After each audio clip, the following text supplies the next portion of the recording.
Hello students, good morning. तो last class में हमने देखा था कि जो डी ब्लॉक एलिमेंट्स है उनकी जो एटॉमिक रेडियस है वो किस तरह से वेरी करती है, लेफ्ट टू राइट और टॉप टू बॉटम। ठीक है, तो हमने डिस्कस किया था कि लेफ्ट टू राइट जाने पे साइज में इरेगुलर वेरिएशन होता है, पहले डिक्रीज करती है, फिर कांस्टेंट रहती है, फिर इंक्रीज करती है। और टॉप टू बॉटम जाने पे 3D से 4D में इंक्रीज करेगी, 4D से 5D में क्या करती है, अप्रोक्सीमेटली सेम, और फिर आगे भी क्या होती है, अप्रोक्सीमेटली सेम। उसको हम ग्राफ से किस तरह से देख सकते हैं इस चीज को, वो देखें।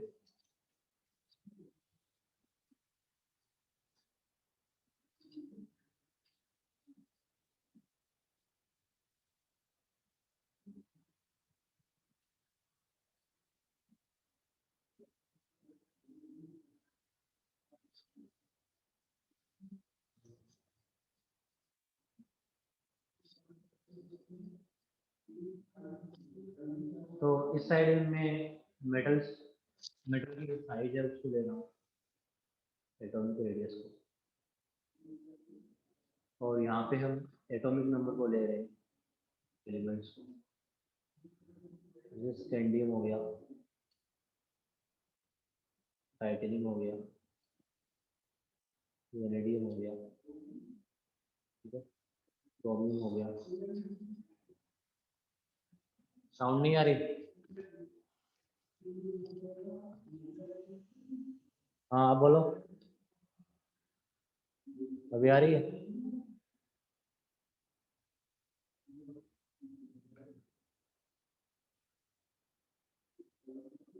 तो देखो इस तरह से scandium, titanium, vanadium, chromium, manganese, Fe,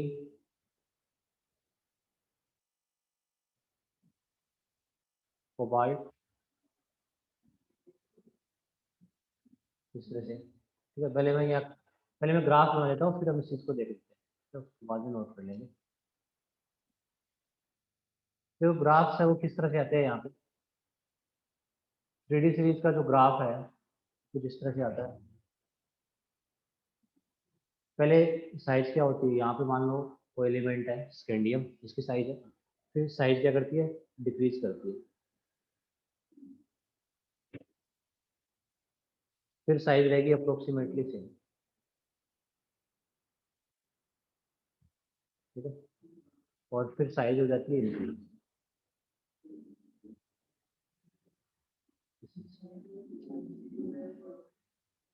तो ये स्कैंडियम है, फिर आगे टाइटेनियम, फिर वेनेडियम, क्रोमियम, Mn,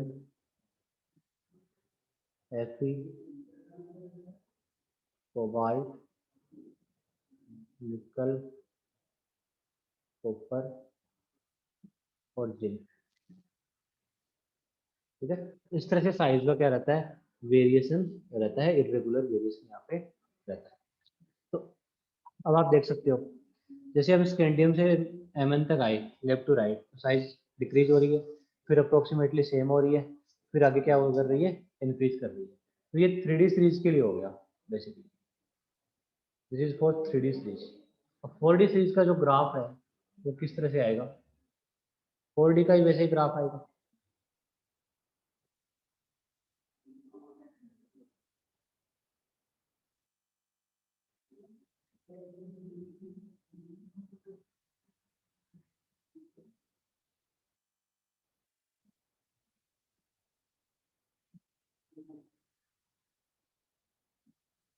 ठीक है, इस तरह से आप एनसीईआरटी में देख सकते हो इस ग्राफ को। तो यहाँ पे भी साइज है, तो वही वेरिएशन रहेगा 4D सीरीज का। 5D सीरीज का आप ग्राफ देखोगे तो 5D सीरीज का ग्राफ इस तरह से है, इसके जस्ट पास से होकर गुजरेगा।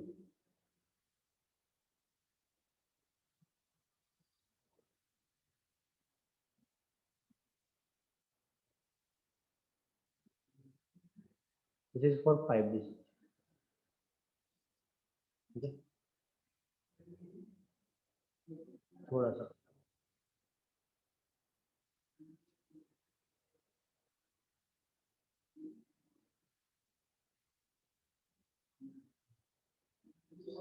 और जो 6D सीरीज का ग्राफ है इस तरह से रहेगा,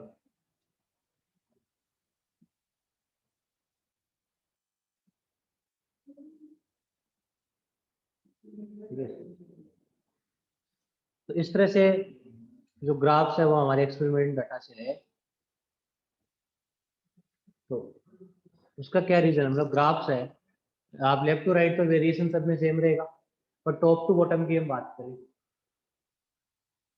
top to bottom, top to bottom में जब हम 3D से 4D सीरीज जाते हैं तो साइज होती है इंक्रीज, फिर हम 4D से 5D जाएंगे तो साइज है अप्रोक्सीमेटली सेम रहेगी,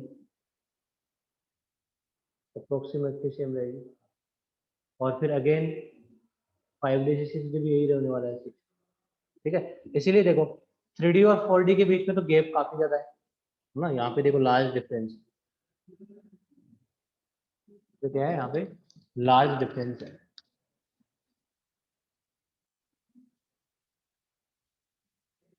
ठीक है। बट यहाँ पे देखो गैप क्या हो चुका है, कम, आपस में एक दूसरे के ऊपर क्या कर रहे हैं, अलाइन कर रहे हैं ना, ठीक है, कुछ बहुत क्लोज है।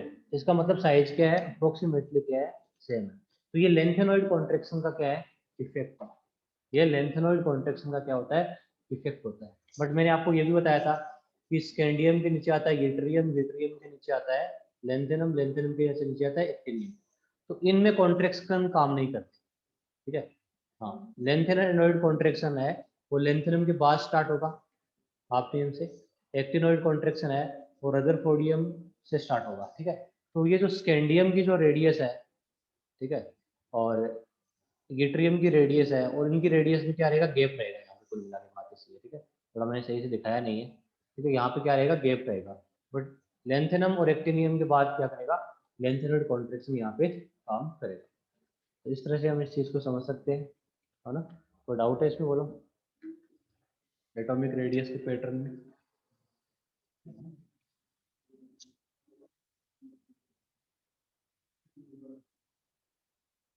नेक्स्ट हम डिस्कस करने वाले हैं,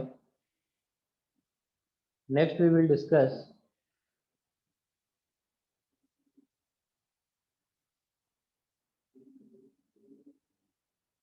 मेटेलिक करेक्टर। नेक्स्ट जो टॉपिक है वो है मेटेलिक करेक्टर।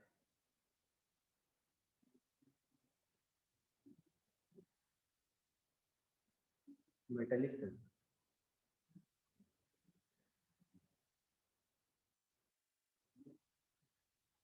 तो बेसिकली आपने देखा होगा जो मेटेलिक करेक्टर होता है वो डिसाइड होता है आयनाइजेशन एनर्जी से। किससे डिसाइड होता है, आयनाइजेशन एनर्जी से, ठीक है। हाँ जी, जो मेटेलिक करेक्टर होता है वो इनवर्सली प्रोपोर्शनल होता है आयनाइजेशन। जितनी लो आयनाइजेशन एनर्जी होगी उतने क्या आएंगे, मेटेलिक करेक्टर आएंगे, मेटेलिक करेक्टर आएंगे। कि हमने देखा था कि मेटल है वो इलेक्ट्रॉन का क्या करेगी, लॉस करेगी।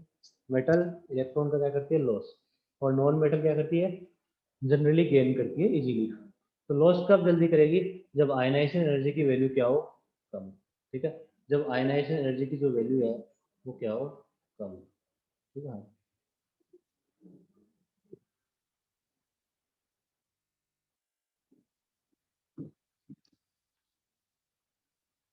तो एक एस ब्लॉक की मेटल है, एक डी ब्लॉक की मेटल है, दोनों में मेटेलिक कैरेक्टर को हम कंपेयर करेंगे तो एस ब्लॉक की मेटल क्या होती है, ज्यादा मेटेलिक कैरेक्टर शो करती है देन डी ब्लॉक की मेटल। क्योंकि डी ब्लॉक की मेटल का साइज क्या होता है, स्मॉल, और आयनाइजेशन एनर्जी होती है हाई, ठीक है। हाँ जी। तो the metallic character of the metallic character of D block metal is less than S block metal, S block metal due to due to small size, small size, और उससे क्या होगा, high ionization energy, high ionization energy होगी, ठीक है। हाँ जी, तो ये है मेटेलिक करेक्टर की। अब मेटेलिक करेक्टर से हमें रिएक्टिविटी का पता चल जाएगा।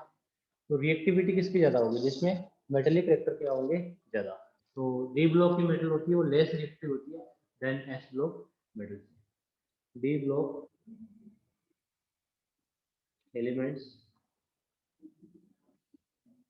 are less reactive than S block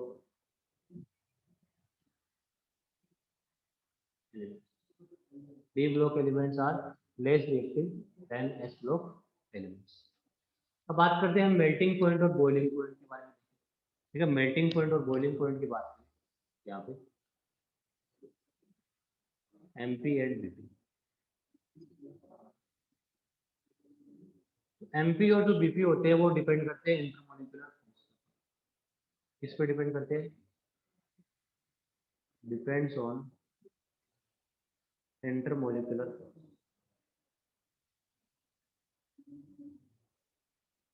intermolecular, तो ये मेटेलिक वेक्टर पे डिपेंड नहीं करने वाला, ठीक है, और ना ही रिएक्टिविटी पे डिपेंड करेंगे। पे डिपेंड करेंगे मेटल का जो लेटिस है वो कितना अच्छे से क्लोज रहता है, और किसका मेल्टिंग पॉइंट और बॉइलिंग पॉइंट, और किसमें इंटरमोलिकुलर फोर्स ज्यादा है, ठीक है। तो जिसमें ज्यादा इंटरमोलिकुलर फोर्स होंगे उसका मेल्टिंग पॉइंट और बॉइलिंग पॉइंट भी क्या होगा? मोर होगा, ठीक है। तो बताओ डी ब्लॉक और एस ब्लॉक में बॉइलिंग पॉइंट किसका ज्यादा होना चाहिए? मेल्टिंग पॉइंट, बॉइलिंग पॉइंट आपके अकॉर्डिंग, और क्यों होना चाहिए?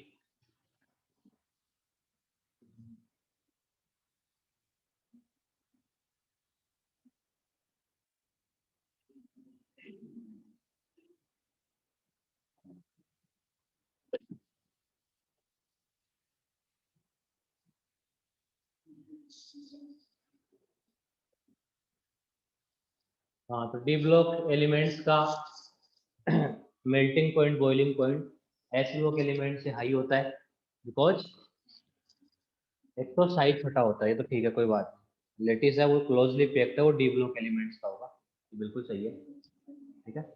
तो the MP and BP of D block elements, D block metal is higher than S block metal, S block metal due to stronger intermolecular force, intermolecular force। तो यहाँ पे हम एक दूसरे तरीके से देखेंगे, जैसे मैंने कोई भी डी ब्लॉक का एलिमेंट लिखा, मैंने लिखा क्रोमियम, तो क्रोमियम का कॉन्फ़िगरेशन है 3d5 4s। मैंने लिखा पोटेशियम, उसका कॉन्फ़िगरेशन है 4s1 आउटर मोस्ट, ठीक है। तो एस ब्लॉक एलिमेंट में तो सिर्फ एस में इलेक्ट्रॉन है, ओनली इलेक्ट्रॉन किसके अंदर प्रेजेंट है? एस के अंदर ही प्रेजेंट है, ठीक है। जबकि डी ब्लॉक मेटल के अंदर जो इलेक्ट्रॉन्स है वो डी में भी प्रेजेंट है और एस में भी प्रेजेंट है, डी में भी प्रेजेंट है और एस में भी प्रेजेंट है। इससे क्या होगा? और हाफ फील्ड, देखो डी और एस दोनों में इलेक्ट्रॉन प्रेजेंट होने के कारण यहाँ पे जो अनपेड इलेक्ट्रॉन होते हैं या जो हाफ फील्ड ऑर्बिटल होते हैं वो आपस में दूसरे मेटल के हाफ फील्ड से ओवरलैप कर सकता है। जैसे एक क्रोमियम का आइटम है वो दूसरे क्रोमियम के आइटम से क्या कर सकता है? ओवरलैप कर सकता है, ठीक है। इस तरह से ओवरलैपिंग हो सकती है हाफ फील्ड में। तो यहाँ पे क्या होती है, मेटेलिक बॉन्ड तो बनता ही बनता है। इसके अलावा डी में एक्स्ट्रा इलेक्ट्रॉन होने के कारण, डी में इलेक्ट्रॉन होने के कारण यहाँ पे कोवलेंट बॉन्डिंग भी हो जाती है एटम्स के बीच में, ठीक है। तो इसके कारण एक्स्ट्रा स्टेबिलिटी आ जाती है। एक्स्ट्रा कोवलेंट बॉन्डिंग क्या करती है यहाँ पे? इंटरमोलिकुलर फोर्स को क्या करती है? इंक्रीज करती है। तो डी ब्लॉक मेटल्स में है ना मेटेलिक बॉन्डिंग भी है और एक्स्ट्रा कोवलेंट बॉन्डिंग भी है, ठीक है। इसके कारण मेल्टिंग पॉइंट है वो डी ब्लॉक एलिमेंट्स का रहेगा ज़्यादा, ठीक, क्योंकि यहाँ पे क्या हो रही है? एक्स्ट्रा कोवलेंट बॉन्डिंग भी, extra covalent bonding between atomic orbital.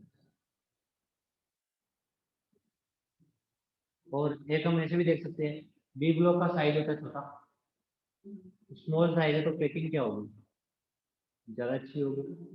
जैसे लेटिस क्या बनेगा? स्ट्रॉन्ग बनेगा, ठीक है। और लेटिस स्ट्रॉन्ग बनेगा तो मेल्टिंग पॉइंट वगैरह बॉइलिंग पॉइंट भी क्या रहेंगे, ठीक है। तो आप एनसीईआरटी में जो लिखा है वो स्ट्रॉन्गर इंटरमोलिकुलर फोर्स वाला रीजन है वो लिख देना, ठीक है, इंडेक्स क्वेश्चन भी है। अब हम मेल्टिंग पॉइंट और बॉइलिंग पॉइंट को अब देखें तो देखो जिसमें जितने ज़्यादा number of half filled orbital रहेंगे, ठीक है, उसमें उतनी ज़्यादा एक्स्ट्रा कोवलेंट बॉन्डिंग होगी, उसमें इंटरमोलिकुलर फोर्स है तो उतना ही क्या होगा? मोर होगा। तो इनका जो डाटा है मेल्टिंग पॉइंट का, वो मैं आपसे शेयर कर रहा हूँ, ठीक है, किस तरह से जो ग्राफ्स हमें गिवन है एनसीईआरटी में, ठीक है, मेल्टिंग पॉइंट का डाटा तुम देखते हैं। मेल्टिंग पॉइंट ग्राफ्स,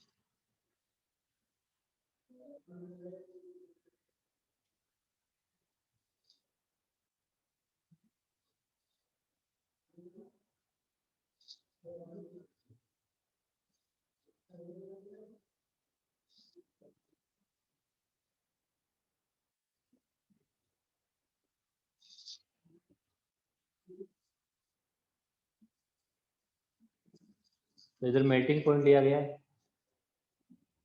इधर एटॉमिक नंबर लिया गया है। तो जो ग्राफ है वो 3D सीरीज में कुछ इस तरह से है, इस तरह से।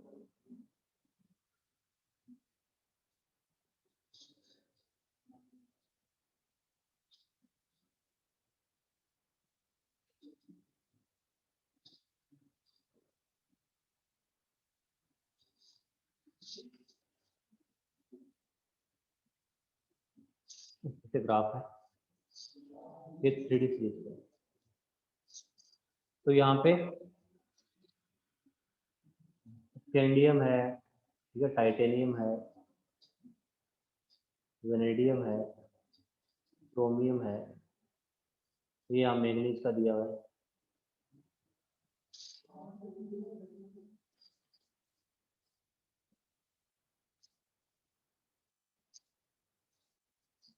तो थोड़ा और नीचे आएगा इस तरह से,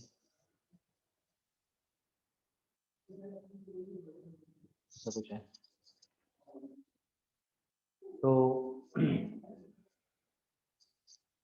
ये मैंगनीज हो गया, फिर Fe, कोबाल्ट, निकल, कॉपर, जिंक, इस तरह से, ठीक है, ये 3D सीरीज का है।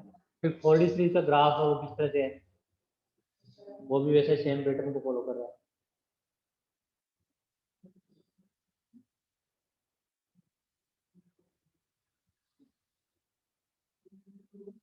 इस टाइप की जो भी ग्राफ है, तो 4D का है और 5D का,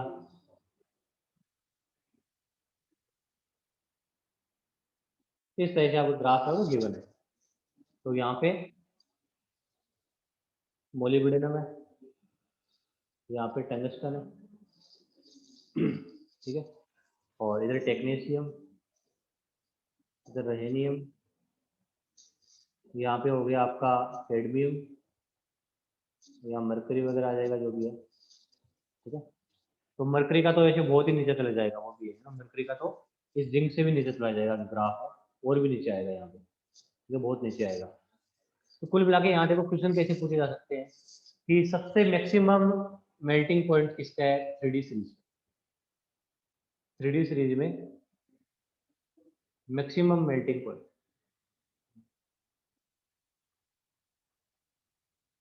मैक्सिमम मेल्टिंग पॉइंट है वो क्रोमियम का होगा, ठीक है, क्योंकि क्रोमियम में एस भी हाफ फील्ड है और डी भी क्या है, हाफ फील्ड है, ठीक है। एक तो ये क्वेश्चन मिनिमम किसका है,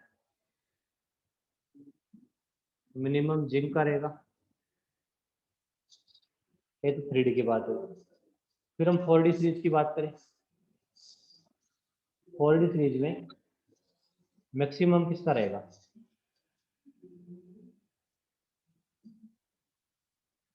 मैक्सिमम मोलिब्डेनम का, मिनिमम रहेगा कैडमियम का।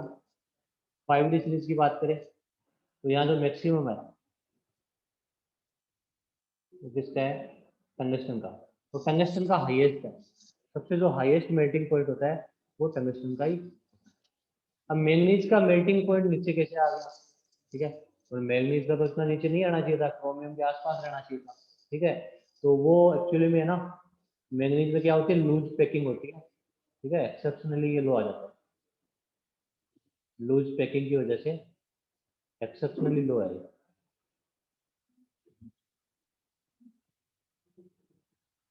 एक्सेप्शनली लो, ठीक है। जैसे मैंगनीज का कम हो रहा है वैसे टेक्नीशियम का भी कम हो रहा है, रेडियम भी कम हो रहा है, ठीक है। तो ये वाले जो एलिमेंट्स है मैंगनीज के नीचे, इन सब का क्या हो रहा है अपने रेस्पेक्टिव सीरीज में लो आ रहा है, एक्सेप्शनली लो आ रहा है। सबसे हाईएस्ट रहेगा टंगस्टन का, वो तो पूरी पीरियोडिक टेबल में सबसे मैक्सिमम होता है, ठीक है, 3000 के आसपास। और क्रोमियम का 3D सीरीज में रहेगा मैक्सिमम। मरकरी का तो बहुत ही कम होता है मेल्टिंग पॉइंट, ठीक है। मरकरी तो रूम टेम्परेचर पे क्या रहती है, लिक्विड फॉर्म में एग्जिस्ट करती है, तो उसका तो मेल्टिंग पॉइंट है वो बाकी सारी मेटल से कम ही रहेगा, जिंक हो चाहे कैडमियम हो, इनसे भी क्या रहेगा, कम रहेगा। तो मेल्टिंग पॉइंट में यहाँ जो क्वेश्चन बन सकते हैं वो डाटाज के हिसाब से बन सकते हैं, ठीक है। तो आप डाटाज को फॉलो करें, मैक्सिमम किसका है, मिनिमम किसका है, ये चीज़ें यहाँ ध्यान रखें, बाकी यहाँ पे कुछ इंपॉर्टेंट नहीं है। जिंक का सबसे कम क्यों आ रहा है, मतलब जिंक है, मरकरी है, इन सब का कम क्यों हो रहा है? ये जो जिंक है वो फुलफिल्ड है, रिडिटेन फॉरेस्ट, यहाँ पे क्या है, fully filled configuration, fully filled है, तो कोई कोवलेंट बॉन्डिंग ओवरलैपिंग, ठीक है, वो एक्स्ट्रा कोवलेंट बॉन्डिंग यहाँ पे हो नहीं सकती, इसलिए जिंक का जो मेल्टिंग पॉइंट है वो क्या होता है, लो होता है, ठीक है। मरकरी का, कैडमियम का, इनमें सब में फुलफिल्ड कॉन्फ़िगरेशन होता है।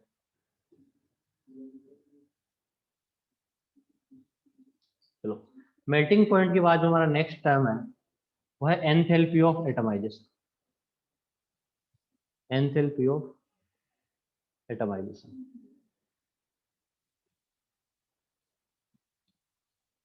Enthalpy of atomization, delta H. Enthalpy of atomization क्या होती है? देखो, डी ब्लॉक के एलिमेंट्स है, उसमें इस तरह से लेटिस रहेगा, ठीक है, मेटल का, मेटल मेटल की जो एटम है इस तरह से क्लोजली पैक्ड होगी,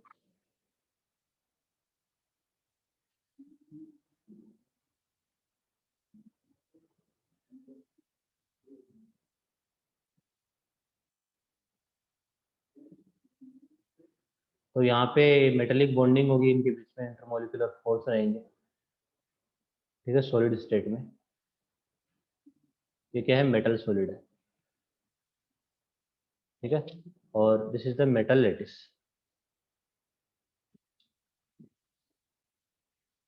मेटल लेटिस। अब हम क्या करें, इस मेटल लेटिस को मुझे कन्वर्ट करना है गैस फेज में, इस मेटल लेटिस को मुझे किस में कन्वर्ट करना है, इसको गैस फेज में कन्वर्ट करना है, ठीक है। तो गैस फेज में कन्वर्ट करूंगा, एटम्स के बीच में जो स्पेस है वो क्या हो जाएगा, बढ़ जाएगा, एटम्स है वो दूर दूर हो जाएंगे, ठीक है। तो ये मेटल की गैस फेज है। तो एक मेटल सॉलिड को एक मेटल गैस में कन्वर्ट करने के लिए मुझे एनर्जी तो चाहिए, हीट एनर्जी, ठीक है। जो यहाँ पे एनर्जी चाहिए होती है उसी को बोलते हैं हम एंथैल्पी ऑफ एटमाइजेशन, कई बार इसको हम सब्लिमेशन एनर्जी भी बोलते हैं, ठीक है। तो ये होती है एंथैल्पी ऑफ एटमाइजेशन, ठीक है। मेटल सॉलिड को मेटल गैस में कन्वर्ट करने के लिए जितनी एनर्जी रिक्वायरमेंट होती है, तो ये एनर्जी क्या करेगी, जितने भी मेटेलिक बॉन्ड है, जितने भी इंटरमोलिकुलर फोर्स है, उनको यहाँ से क्या कर देगी, ब्रेक कर देगी, जो लेटिस ब्रेक हो जाएगा, तो ब्रेक होके गैस फेज में चला जाएगा। तो उसके लिए जितनी एनर्जी की रिक्वायरमेंट होती है उसको हम एंथैल्पी ऑफ एटमाइजेशन बोलते हैं। तो एंथैल्पी ऑफ एटमाइजेशन डिपेंड करती है पैकिंग के ऊपर, और कितना इंटरमोलिकुलर फोर्स है, इन सब पैरामीटर के ऊपर डिपेंड करेगी, ठीक है। तो एंथैल्पी ऑफ एटमाइजेशन है पैकिंग के ऊपर डिपेंड करेगी, ठीक है, पैकिंग कैसी है, और इंटरमोलिकुलर फोर्स है वो किस तरह का यहाँ पे प्रेजेंट है, कितना स्ट्रॉन्ग है, कितना कम है, ठीक है। हाँ जी। तो एंथैल्पी ऑफ एटमाइजेशन के जो डाटा है वो मैं आपको एनसीईआरटी के डाटा के हिसाब से हम कंपैरिजन करेंगे, यहाँ पे किसका हाईएस्ट है, किसका लोवेस्ट है, ठीक है। हम ऐसे तो डायरेक्टली नहीं बता सकते किसका, जिसका मेल्टिंग पॉइंट हाई है उसका एंथैल्पी ऑफ एटमाइजेशन भी ज़्यादा होगा, ठीक है। तो यहाँ पे जो हम डाटा है एंथैल्पी ऑफ एटमाइजेशन की वो लिखने जा रहा हूँ मैं यहाँ पे। तो स्कैंडियम, टाइटेनियम, वेनेडियम, क्रोमियम, हेमन, एफी, कोबाल्ट, निकल, कॉपर और जिंक। तो स्कैंडियम की यहाँ पे जो एंथैल्पी ऑफ एटमाइजेशन है वो गिवन है, this value is the 326। Titanium के लिए वैल्यू गिवन है, ये याद नहीं करनी है आपको, 430, 73, वेनेडियम के लिए गिवन है 515, क्रोमियम के लिए गिवन है 397, Mn के लिए जो वैल्यू गिवन है वो 281, Fe की जो वैल्यू गिवन है वो 416, कोबाल्ट के लिए जो वैल्यू गिवन है वो 425, निकल की जो वैल्यू गिवन है वो है 430, कॉपर के लिए जो वैल्यू है वो 329 है और जिंक के लिए वैल्यू है वो 126 है। तो ये जो डाटा है एक्सपेरिमेंटल डाटा, इसको हम एनालिसिस करें इसका, तो यहाँ पे जो सबसे हाईएस्ट एंथैल्पी ऑफ एटमाइजेशन है वो आप देख सकते हो वेनेडियम की है, वेनेडियम की हाईएस्ट एंथैल्पी ऑफ एटमाइजेशन, ठीक है। और लोवेस्ट की बात करें तो लोवेस्ट यहाँ पे जिंक की है, जिंक वाली क्या 126 है, this is the lowest delta H, ठीक है। अब ऐसा क्या हुआ है देखो, मैंगनीज की एंथैल्पी ऑफ एटमाइजेशन देखे तो कमी हो रही है, मतलब फिलहाल इसमें यही रीजन है क्योंकि मैंगनीज में लूज ब्रेकिंग होती है, उसकी वजह से इसकी एंथैल्पी ऑफ एटमाइजेशन क्या कम है। तो मैं आपसे चलो क्वेश्चन पूछूं, आपसे एग्जाम में पूछा जाए कि हाईएस्ट एंथैल्पी ऑफ एटमाइजेशन किसकी है, ठीक है। यदि हम हाईएस्ट की बात करें तो हाईएस्ट है हमारे पास वेनेडियम की, ठीक है, हाईएस्ट वेनेडियम की है। आपसे पूछ लूं ऐसी कौन सी ट्रांजिशन एलिमेंट है जिसका लोवेस्ट एंथैल्पी ऑफ एटमाइजेशन है, तो आपका क्या आंसर होगा? Transition metal, metal with lowest enthalpy of atomization, enthalpy of atomization, उसका आंसर क्या रहेगा? देखो जिंक है, वो तो क्या है, नॉन ट्रांजिशन है, जिंक तो क्या है, नॉन ट्रांजिशन है, जिंक है वो नॉन ट्रांजिशन है, तो जिंक का आंसर नहीं हो सकता। फिर हम किसकी बात करेंगे? हम मैग्नीज की बात करेंगे। किसकी बात करेंगे हम? मैग्नीज की, क्योंकि जिंक क्या है हमारा, नॉन ट्रांजिशन, इसकी लोवेस्ट तो है, सबसे लोवेस्ट है, बट ओनली डी ब्लॉक बोला गया, ओनली 3D सीरीज बोला गया, तब तो आपका आंसर है वो जिंक ही आएगा। बट यदि ट्रांजिशन मेटल दिया हुआ है तो फिर मैग्नीज आ जाएगा, ठीक है। तो एंथैल्पी ऑफ एटमाइजेशन का जो डाटा है वो किस तरह से वेरी कर रहा है ना, यदि हम इसका ग्राफ यदि मैं प्लॉट करने की कोशिश करूँ यहाँ पे, ठीक है, एंथैल्पी ऑफ एटमाइजेशन का जो ग्राफ है वो प्लॉट करने की कोशिश करें, ठीक है। मान लो बाय द वे कभी एग्जाम में पूछ ही लिया तो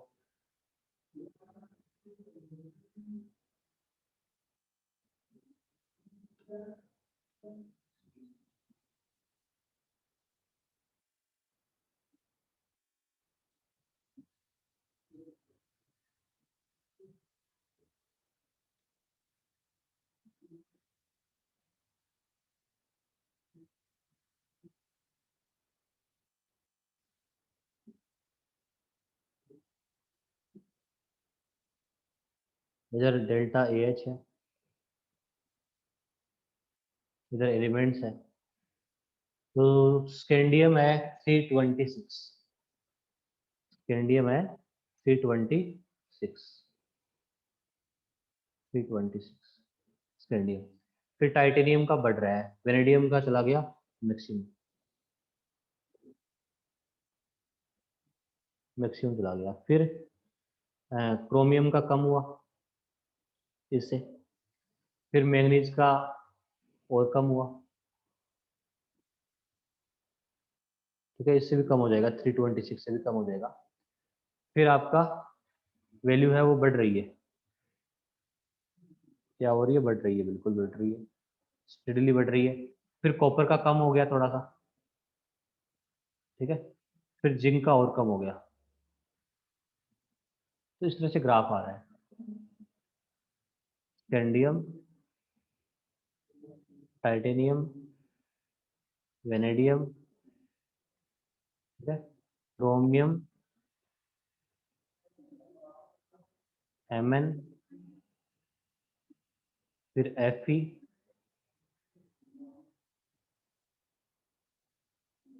Fe हो गया, कोबाल्ट निकल, कोबाल्ट निकल है इससे आ रहे हैं, फिर कॉपर आ जाएगा, और जिंक लोवेस्ट आ जाएगा। ठीक है, तो इस तरह से इरेगुलर सा ग्राफ बनेगा यहाँ पे, तो ये आपको ध्यान में रखना है एंथैल्पी ऑफ एटमाइजेशन के बारे में। कोई डाउट हो गया होगा मेरे हिसाब से क्लियर।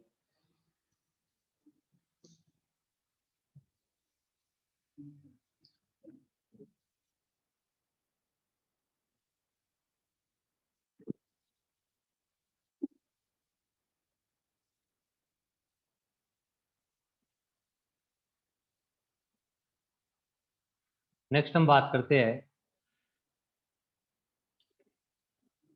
एंथैल्पी ऑफ एटमाइजेशन के बाद आयनाइजेशन एनर्जी की बात करते हैं। आयनाइजेशन एनर्जी, आयनाइजेशन एनर्जी क्या होती है कि किसी भी आइसोलेटेड गैसियस एटम, ऐसा आइसोलेटेड गैसियस एटम एटम इसके जो आउटर मोस्ट शेल है, इसका जो आउटर मोस्ट शेल है, इससे यदि मुझे इलेक्ट्रॉन निकालते हूँ तो एनर्जी की क्या होती है, रिक्वायरमेंट होती है, इसको हम आयनाइजेशन एनर्जी बोलते हैं। आयनाइजेशन एनर्जी की यदि हम ऑर्डर देखें तो यदि टॉप टू बॉटम जाते हैं हम ग्रुप में, तो आयनाइजेशन एनर्जी डिक्रीज होती है, हम सब जानते हैं, क्योंकि साइज बढ़ता है, इलेक्ट्रॉन की न्यूक्लियस से डिस्टेंस बढ़ जाती है। बट हम लेफ्ट टू राइट जाते हैं जब भी, तो आयनाइजेशन एनर्जी है उसकी जो वैल्यू है वो क्या होती है, इंक्रीज होती है। उसकी वैल्यू क्या होती है, लेफ्ट टू राइट जाने पे इंक्रीज होती है। जो डी ब्लॉक की हम बात करें तो यहाँ पे आयनाइजेशन एनर्जी का जो वेरिएशन होता है वो काफी ज्यादा इरेगुलर बन जाता है। ठीक है, इतना इरेगुलर वेरिएशन क्यों बनता है? ठीक है, यदि हम आयनाइजेशन एनर्जी का लेफ्ट टू राइट की डाटा की बात करें, लेफ्ट टू राइट,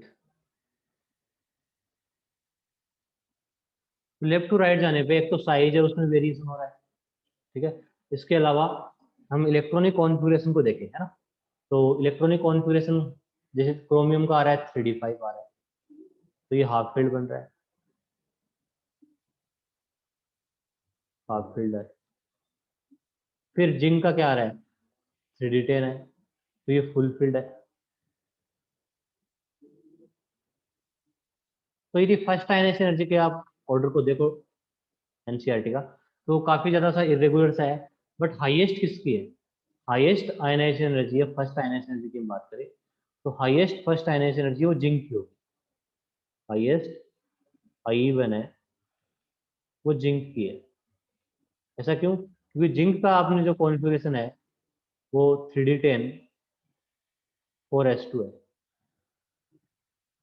ठीक है, तो ये half field full field configuration है, 4s से आप इलेक्ट्रॉन निकालोगे, डी भी फुल्ड है, एस भी फुल्ड है, तो जिंक की आयनाइजेशन एनर्जी क्या होती है, सबसे हाईएस्ट होती है ना। और ये जो आयनाइजेशन एनर्जी है उसका जो डाटा है वो आपके एनसीईआरटी में टेबल्स में गिवन है, उनको आप एक बार बस उस पर नजर फेर लीजिए, किसका हाईएस्ट है किसका लोवेस्ट है। ठीक है, ज्यादा उसमें कोई ध्यान में चीजें नहीं रखनी।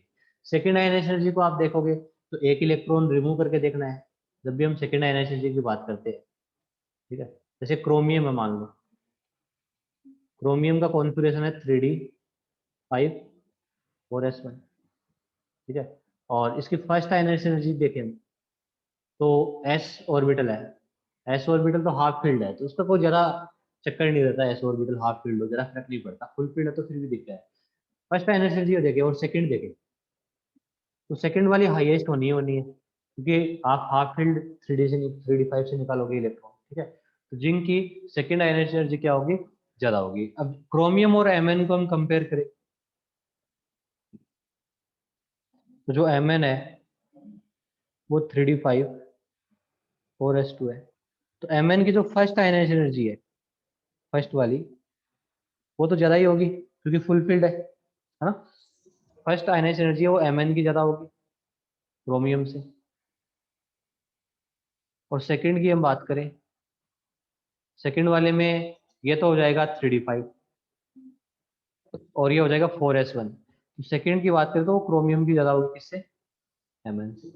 इस तरह से आप आयनाइजेशन एनर्जी का यहाँ पे जो वेरिएशन है वो देख सकते हो, और यहाँ पे काफी इरेगुलर वेरिएशन है, उसको हम कैसे एक्सप्लेन कर सकते हैं। ये क्वेश्चन भी है एनसीईआरटी के इंटेक्स्ट में कि डी ब्लॉक एलिमेंट्स में जो आयनाइजेशन एनर्जी का जो लेफ्ट टू राइट वेरिएशन है वो काफी इरेगुलर है, तो उसका रीजन है कि यहाँ पे हाफ फील्ड है फुल फील्ड है, इस टाइप के कॉन्फ़िगरेशन आते हैं जिस कारण वेरिएशन क्या होता है, इरेगुलर रहता है, ठीक है। और साइज का भी यहाँ पे एक तरह से रेगुलर वेरिएशन नहीं होता।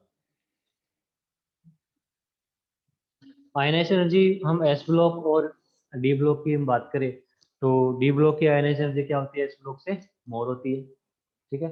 और रिएक्टिविटी की बात करें तो एस ब्लॉक की मोर होगी, क्योंकि एस ब्लॉक एलिमेंट की आयनाइज एनर्जी क्या होती है, लो होती है। आयनाइज एनर्जी की बात नेक्स्ट बात करते हैं हम ऑक्सीडेशन स्टेट्स के बारे में। ऑक्सीडेशन स्टेट,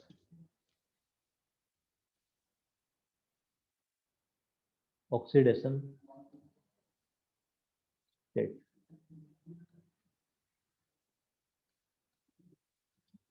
तो हमने एस ब्लॉक जो एलिमेंट्स है उनमें जो ऑक्सीडेशन स्टेट होती है वो फिक्स होती है। एल्कली मेटल है उसकी +1 होती है, एल्कलाइन अर्थ मेटल है उसकी +2 ऑक्सीडेशन स्टेट होती है। पी ब्लॉक एलिमेंट्स में भी ऑक्सीडेशन स्टेट लगभग फिक्स ही होती है, कई की जगह वेरी भी करती है, ठीक है। बट डी ब्लॉक के एलिमेंट्स है इसमें ऑक्सीडेशन स्टेट है उसका जो डाटा है वो काफी ज्यादा वेरिएबल रहता है। तो डी ब्लॉक के elements variable oxidation state show करते हैं, पी ब्लॉक के भी करते हैं, है ना। और डी ब्लॉक के एलिमेंट्स है वो सबसे ज्यादा वेरिएबल ऑक्सीडेशन स्टेट शो करते हैं, क्योंकि यहाँ पे इलेक्ट्रॉन डी में भी होते हैं और एस में भी होते हैं, ठीक है। तो D block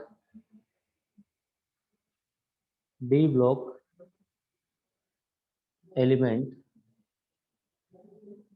D block elements show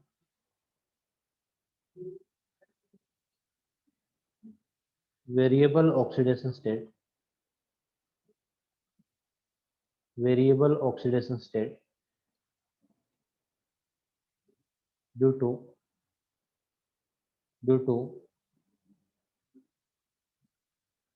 presence of electron in D and S। इसके साथ साथ यहाँ पे वैकेंट डी ऑर्बिटल भी क्या होते हैं, अवेलेबल होते हैं। वहां पे इलेक्ट्रॉन क्या कर सकता है, एक्साइट कर सकता है ना। डी ब्लॉक एलिमेंट्स में वैकेंट जो डी ऑर्बिटल है वो भी अवेलेबल होंगे, जिससे इलेक्ट्रॉन क्या होता है, एक्साइट कर सकता है। इलेक्ट्रॉन है वो एक्साइट यहाँ पे कर सकता है। तो क्या क्या ऑक्सीडेशन स्टेट होती है ना एलिमेंट्स की, हम देखें तो scandium, titanium, vanadium, chromium, Mn, Fe, cobalt, निकल, कॉपर और जिंक।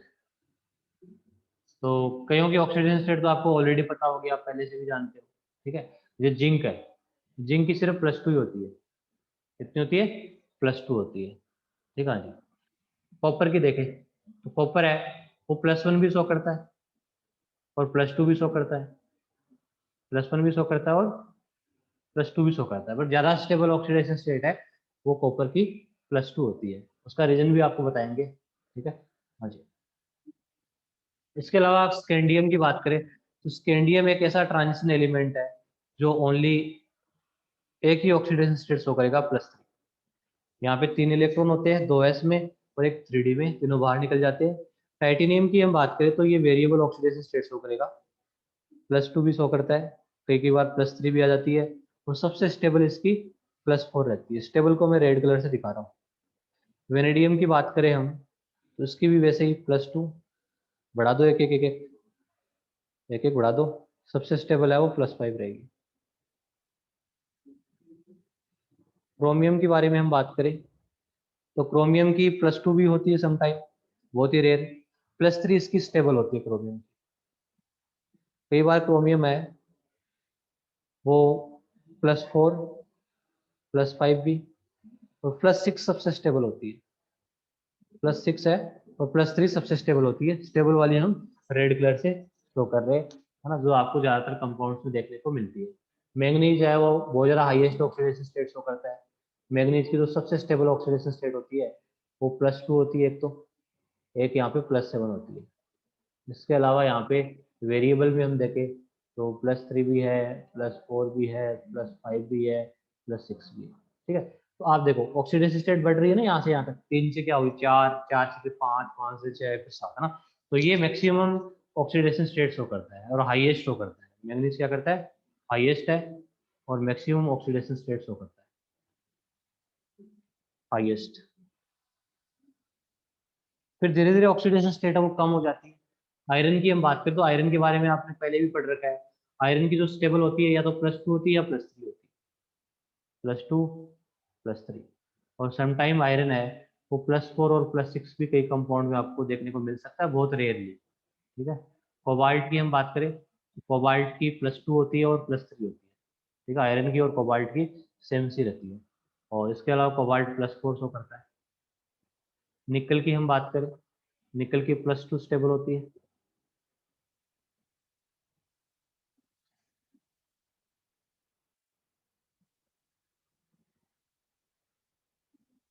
एक मिनट, निकल की +2। ठीक है। और इसके अलावा +3 और +4 भी होती है। तो यहाँ पे देखो ये आपको याद कैसे रहेगा, देखो स्कैंडियम की सबसे स्टेबल कौन सी है, +3 है। फिर +4 है, बढ़ रही है एक एक, +5 +6 +7। एमएन की +2 भी स्टेबल होती है, क्रोमियम की +3 भी होती है। और फिर धीरे धीरे ऑक्सीडेशन स्टेट क्या कर रही है, डिक्रीज कर रही है ना। जिंक की +2 होती है ओनली, कॉपर की भी +2 स्टेबल होती है ओनली। ठीक है। तो इसमें कई बार ऐसे क्वेश्चन पूछा जा सकता है, ऐसा कौन सा ट्रांजिशन एलिमेंट है जो सिंगल ऑक्सीडेशन स्टेट शो करता है। तो सिंगल ऑक्सीडेशन स्टेट में यहाँ पे सिर्फ स्कैंडियम करेगा। ठीक है, ट्रांजिशन में। और ओवरऑल हम देखें तो स्कैंडियम भी करता है और जिंक भी करता है। हाईएस्ट ऑक्सीडेशन स्टेट है वो Mn शो करता है, +7। अब ये जो हाईएस्ट ऑक्सीडेशन स्टेट आप देख रहे हो, +7 है, +6 है, ठीक है। एलिमेंट अपनी हाईएस्ट ऑक्सीडेशन स्टेट है या तो फ्लोराइड्स में शो करता है या फिर किस में शो करता है, ऑक्साइड्स में शो करता है। ठीक है, बाकी में शो नहीं करता। उसका क्या रीजन देखो,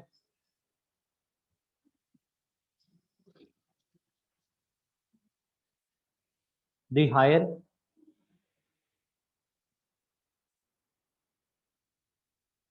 दी हायर ऑक्सीडेशन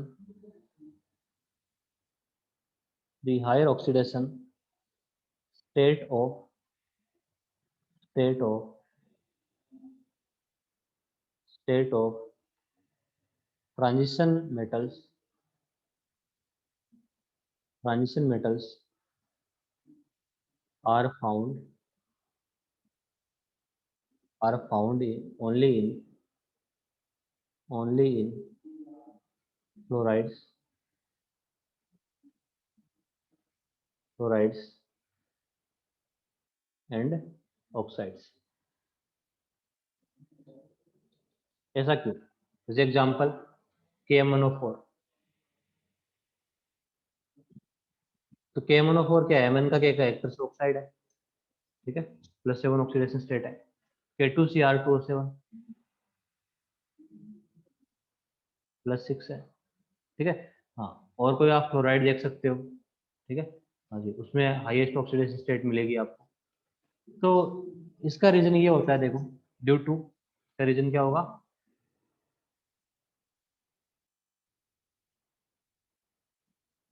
बिकॉज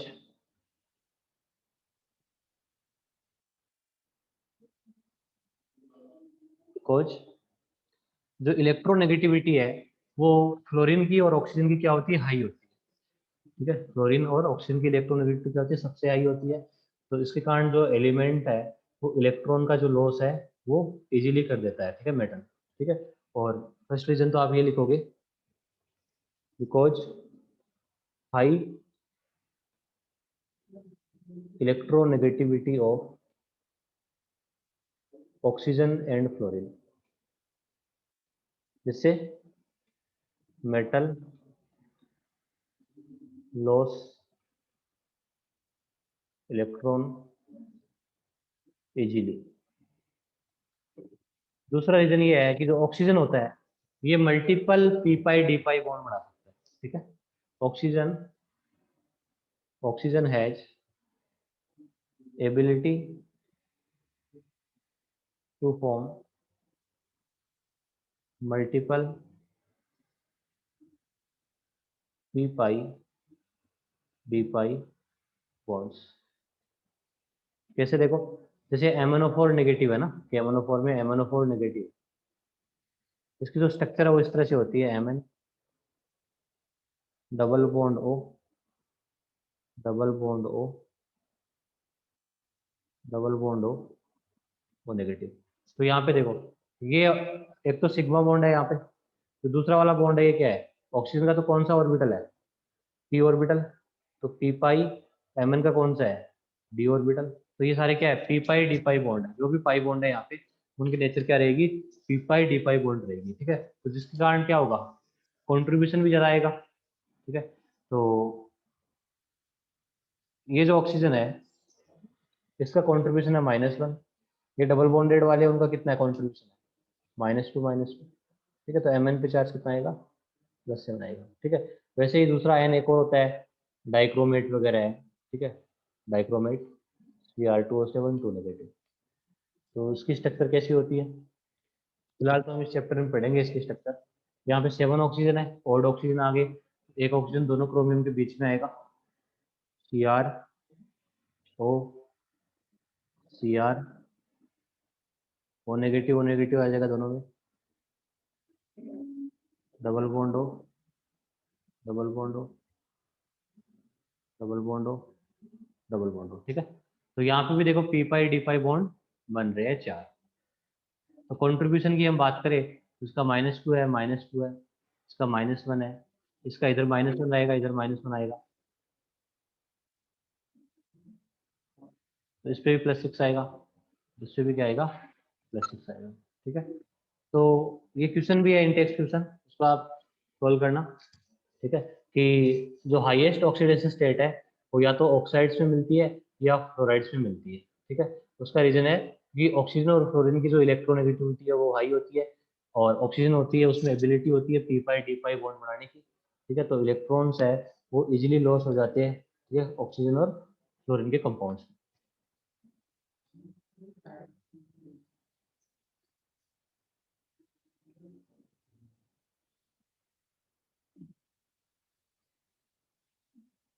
उसके बाद कई बार आपको जो ऑक्साइड्स होते हैं उनका कोवलेंट करेक्टर है, उनका बेसिक करेक्टर है, एसिडिक करेक्टर है, उनके बारे में भी पूछा जा सकता है। जैसे मान लो मैंने आपको एक एग्जांपल दिया, Mn,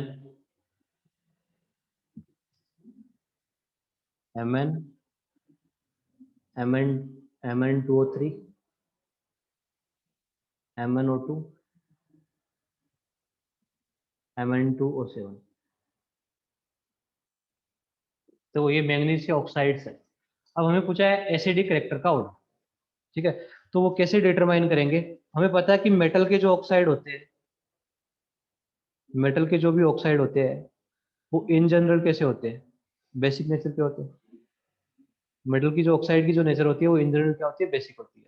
और जो नॉन मेटल के ऑक्साइड होते हैं, नॉन मेटल ऑक्साइड होते हैं वो एसिडिक होते हैं, ठीक है। तो ये सारे के सारे वैसे तो मेटल के ऑक्साइड है ना, इन जनरल होते हैं, जरूरी नहीं है कि मेटल की हमेशा बेसिक ही हो, ठीक है, ऐसा जरूरी नहीं है, ठीक है, इन जनरल होते हैं। तो यहाँ पे देखो ऑर्डर हम कैसे देखेंगे, यहाँ पे है सारे मैंगनीज के ऑक्साइड है, मेटल के ऑक्साइड है, तो इनका एसिडिक करेक्टर का ऑर्डर निकालने के लिए हम क्या करेंगे, इनका ऑक्सीडेशन स्टेट निकालेंगे। क्या निकालेंगे, ऑक्सीडेशन स्टेट। इसका +2 आएगा, इसका +3 आएगा, इसका +4 आएगा, इसका +7 आएगा, ठीक है। ये ऑक्सीडेशन स्टेट का यहाँ पे ऑर्डर रहेगा। तो देखो ऐसा क्या है कि मेटल के ऑक्साइड और बेसिक होते हैं, उसका रीजन क्या होता है, यहाँ पे मोर इलेक्ट्रोनेगेटिविटी डिफरेंस होता है। मेटल के ऑक्साइड में क्या होता है, जो इलेक्ट्रोनेगेटिव का जो डिफरेंस होता है वो क्या होता है, मोर होता है। इलेक्ट्रोनेगेटिव का डिफरेंस क्या रहता है, यहाँ पे मोर रहता है। और नॉन मेटल के ऑक्साइड में जो इलेक्ट्रोनेगेटिविटी का जो डिफरेंस होता है वो बेसिकली क्या होता है, लेस होता है, इसीलिए एसिडिक करेक्टर के आते हैं, ज्यादा आते हैं। इनमें हम देखो लॉजिकली देखे पहले, यहाँ पे ऑक्सीजन है, सब में ऑक्सीजन है, उसकी इलेक्ट्रोनेगेटिविटी तो फिक्स है, 3.5 3.5 है, सब में 3.5 है। बट Mn की हम बात करें तो एक Mn+2 है, एक Mn+3 है, एक Mn+4 है, एक Mn+7 है। जैसे जैसे एलिमेंट के ऊपर पॉजिटिव चार्ज की वैल्यू बढ़ती है उसकी इलेक्ट्रोनेगेटिविटी बढ़ती है। ठीक है, मैंने आपको पीरियोडिक टेबल में पढ़ाया था, पॉजिटिव चार्ज की यदि वैल्यू बढ़ती है तो इलेक्ट्रोनेगेटिविटी क्या होती है, बढ़ेगी। क्यों? इलेक्ट्रॉन्स की कमी होगी तो वो ज़्यादा खींचेगा, ज़्यादा विड्रॉ करेगा। और यदि नेगेटिव चार्ज की वैल्यू बढ़ती है तो इलेक्ट्रोनेगेटिविटी क्या रहती है, डिक्रीज रहती है। तो यहाँ पे इलेक्ट्रोनेगेटिविटी बढ़ेगी इनकी। मान लेते हैं इसकी इलेक्ट्रोनेगेटिविटी हमें पता नहीं है, मैं मान लेता हूँ, अज्यूम कर लेता हूँ इसकी 2 है, 2 है, तो इसकी क्या होगी, इससे ज़्यादा होगी 2.2 की, इसकी इससे ज़्यादा हो जाएगी 2.6 होगी, और इसकी और ज़्यादा हो जाएगी 3 हो जाएगी। ठीक है, तो यहाँ पे डिफरेंस को देखो, यहाँ पे तो इधर से इधर देखो डिफरेंस कितना है, यहाँ पे 1.5। यहाँ डिफरेंस कितना आ रहा है, लेस देन 1.5 आ रहा है। कुल मिला के देखे तो 1.3 आ गया। यहाँ डिफरेंस कितना आ गया, 0.9 आ गया। यहाँ डिफरेंस कितना आ गया, 0.5 आ गया। इधर से इधर जाने पे जो इलेक्ट्रोनेगेटिविटी का जो डिफरेंस है वो डिक्रीज कर रहा है। और इलेक्ट्रोनेगेटिविटी का डिफरेंस डिक्रीज करने पे कौन से करेक्टर बढ़ते हैं, एसिडिक करेक्टर बढ़ेंगे। कौन से करेक्टर बढ़ेंगे, एसिडिक करेक्टर है वो बढ़ेंगे। ठीक है, तो आप डायरेक्टली, एक तो ये तरीका है लॉजिकली हम बात करें, तो हमें यहाँ पे ट्रिक से देखना है, तो जिसमें जितना ज़्यादा ऑक्सीडेशन स्टेट होगा उसका एसिडिक करेक्टर क्या होगा, उतना ही ज़्यादा होगा। ठीक है, तो यहाँ पे आप डायरेक्टली है ना, ये सब किए बिना सीधा सीधा लिख लो, as oxidation number increases in metal oxide, metal oxide acidic nature है, एसिडिक जो करेक्टर है वो तो क्या होंगे, इंक्रीज। और बेसिक करेक्टर होते हैं वो क्या कर जाते हैं, डिक्रीज कर जाते हैं। ठीक है, तो इनका जो एसिडिक करेक्टर है वो ऑर्डर इस तरह से है, इस तरह से। तो यहाँ पे जो MN होता है वो हाईली बेसिक होता है, MNO है, this is the highly basic.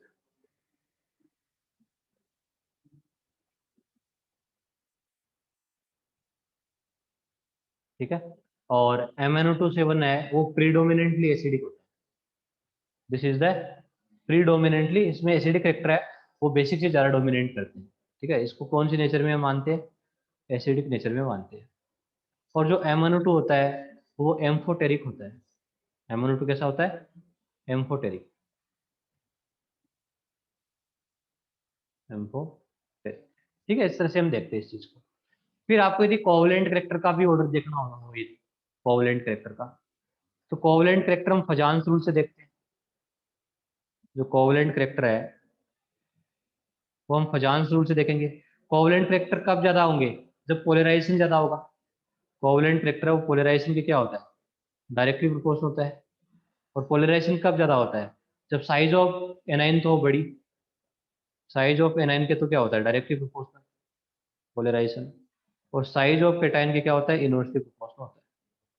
Size of cation के इनवर्सली प्रोपोर्शनल होता है। तो आप लेफ्ट टू राइट देखो, ठीक है, तो केटाइन की साइज क्या हो रही है, छोटी हो रही है ना। जितनी ज़्यादा ऑक्सीडेशन स्टेट बढ़ेगी तो केटाइन की साइज क्या हो रही है, डिक्रीज हो रही है ना। तो डिक्रीज होगी तो यहाँ पोलराइजेशन ज़्यादा होगा, पोलराइजेशन ज़्यादा होगा तो कोवलेंट करेक्टर क्या रहेंगे, ज़्यादा रहेंगे। ठीक है, तो लेफ्ट टू राइट जाने पे यहाँ पे आप देख सकते हो कोवलेंट करेक्टर भी क्या होंगे, इंक्रीज होंगे। जो कोवलेंट करेक्टर है वो भी क्या होते हैं, इंक्रीज होते हैं। एक और एग्जाम्पल के साथ हम इसको खत्म करते हैं आज के लेक्चर को।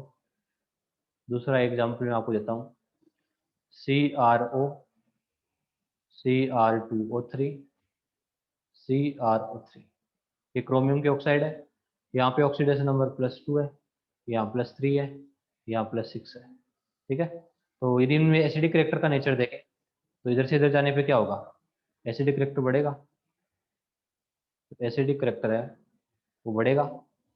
ठीक है, और कोवलेंट करेक्टर की हम बात करें तो वो भी केटाइन का साइज क्या हो रहा है, छोटा, वो भी क्या होता है, इंक्रीज होता है। तो यहाँ पे जो CrO3 होता है ये तो हाईली बेसिक होगा, ये तो क्या होगा, हाईली बेसिक, हाईली बेसिक। और ये क्या होता है, एसिडिक नेचर होती है इसमें। ठीक है, प्रीडोमिनेंटली। और ये मिडिल वाला है Cr2O3, ये एम्फोटेरिक होता है, इसका ध्यान रखना आप, दिस इज द एम्फोटेरिक। तो आज की क्लास में हम इतना ही करेंगे, कल हम डिस्कस करेंगे मैग्नेटिक प्रॉपर्टीज के बारे में। Thank you, see you soon.